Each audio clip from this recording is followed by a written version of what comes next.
एक राक्षस जिसने 16,000 कन्याओं को बंदी बना लिया था।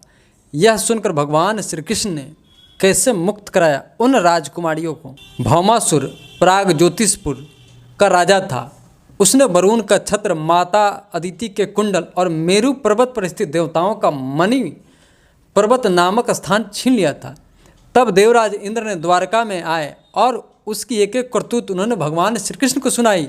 तब भगवान श्री कृष्ण अपनी प्रिय पत्नी सत्यभामा के साथ गरुड़ पर सवार हुए और भौमासुर की राजधानी प्राग ज्योतिषपुर में गए। प्राग ज्योतिषपुर में प्रवेश करना बहुत कठिन था। पहले तो उसके चारों ओर पहाड़ों की किलेबंदी थी, उसके बाद शस्त्रों का घेरा था, फिर जल से भरी खाई थी, उसके बाद आग या बिजली की चारदीवारी थी, उसके भीतर वायु बंद करके रखा था। इसके भीतर मूढ़ दैत्य नगर के चारों तरफ अपने 10,000 घोड़े एवं सुदृढ़ फंदे का जाल बिछा रखा था। भगवान श्री कृष्ण ने अपनी गदा के चोट से पहाड़ों को तोड़ फोड़ डाला और शस्त्रों की मोर्चे बंदी को बाणों से छिन्न भिन्न कर दिया। चक्र के द्वारा अग्नि, जल, वायु की चार दीवारियों को तहस नहस कर दिया। मूढ़ दैत्य के फंदे को तलवार से काट कूट कर अलग कर दिया। नगर के प्रकोटों को उन्होंने अपनी भारी गदा से ध्वंस कर डाला। भगवान के 5 जन संघ की ध्वनि प्रलयकालीन बिजली की कड़क के समान महाभयंकर थी। उसे सुनकर मूढ़ दैत्य की नींद टूटी। वह बाहर निकल आया। उसके 5 सिर थे। तब वह जल के भीतर सो रहा था। वह दैत्य प्रलयकारी सूर्य और अग्नि के समान प्रचंड तेजस्वी था। उसने त्रिशूल उठाया और बड़े वेग से गरुड़ जी पर चलाया। भगवान श्री कृष्ण ने देखा कि मूढ़ दैत्य का त्रिशूल गरुड़ जी की ओर तेजी से बढ़ रहा है। तब अपना हस्त कौशल दिखाकर फुर्ती से उन्होंने 2 बाण मारे, जिससे उसके त्रिशूल कटकर 3 टुकड़े हो गए। उसके बाद मूढ़ दैत्य के मुखों में भगवान ने बहुत से बाण मारे। इससे वह दैत्य अत्यंत क्रुद्ध हो उठा और भगवान पर अपनी गदा चलाई, परंतु भगवान श्री कृष्ण ने अपनी गदा के प्रहार से मूढ़ दैत्य की गदा को अपने पास पहुंचने से पहले ही चूर चूर कर दिया। अब वह अस्त्रहीन हो जाने के कारण अपनी भुजाएं फैलाकर भगवान श्री कृष्ण की ओर दौड़ा।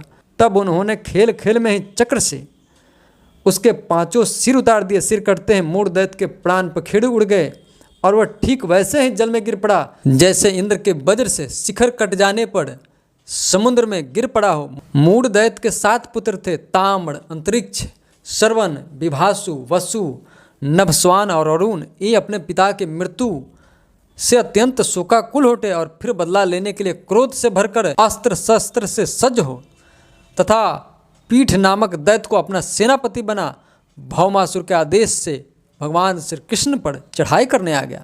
वह वहां आकर बड़े क्रोध से भगवान श्री कृष्ण पर बाण, खड्ग, गदा, शक्ति, त्रिशूल आदि प्रचंड शास्त्रों की वर्षा करने लगा। भगवान ने अपनी बाण से उसके कोटि कोटि शस्त्र को तिल तिल करके काट गिराए। भगवान के शस्त्र प्रहार से सेनापति पीठ और उसके सभी दैत्य कि सिर, जांग, भुजा, पैर और कवच कट गए। उन सभी को भगवान ने यमराज के घर पहुंचा दिया। तब भौमासुर ने देखा कि भगवान श्री कृष्ण के चक्र और बाणों से हमारी सेना और सेनापतियों का संहार हो रहा है। तब उसने भगवान के ऊपर शतघ्नि नामक शक्ति चलाई। उसके सब सैनिकों भी एक एक साथ अपने अपने अस्त्र से बाण छोड़े। तब भगवान श्री कृष्ण ने चित्र विचित्र पंख वाले तीखे तीखे बाण चलाए। इससे उसी समय भौमासुर के सैनिकों की भुजाएं, गर्दन और धड़ कट कट कर गिरने लगे और हाथी घोड़े भी मरने लगे। अंत में अकेला भौमासुर ही लड़ता रहा। तब भौमासुर ने देखा कि मेरी एक चाल नहीं चल रही है, सारे उद्योग विफल होते जा रहे हैं। तब उसने भगवान श्री कृष्ण को मार डालने के लिए त्रिशूल उठाया। उसने अभी छोड़ ही नहीं पाया था कि भगवान श्री कृष्ण ने छुरे के समान तीखी धार वाले चक्र से हाथी पर बैठे भौमासुर का सिर काट डाला। उसका जगमग करता हुआ सिर कुंडल और सुंदर क्रीट के सहित पृथ्वी पर गिर पड़ा। उसे देखकर भौमासुर के सगे संबंधी हाय हाय पुकार उठे। ऋषि लोग साधु साधु कहने लगे और देवता लोग भगवान पर पुष्प की वर्षा करते हुए उनकी स्तुति करने लगे। भौमासुर पृथ्वी का पुत्र था। अब पृथ्वी भगवान के पास आई।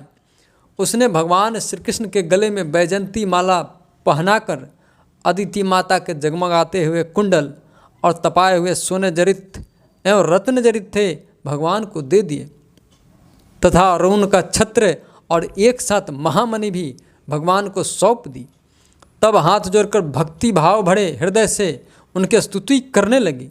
शरणागत भय भंजन प्रभु, मेरे पुत्र भौमासुर का यह पुत्र भागदत्त अत्यंत भयभीत हो रहा है। मैं इसे आपके चरण कमलों की शरण में लेकर आई हूँ। प्रभु आप इसकी रक्षा कीजिए और इसके सिर पर अपना कर कमल रखिए, जो सारे जगत के समस्त पाप तापों का नष्ट करने वाला है।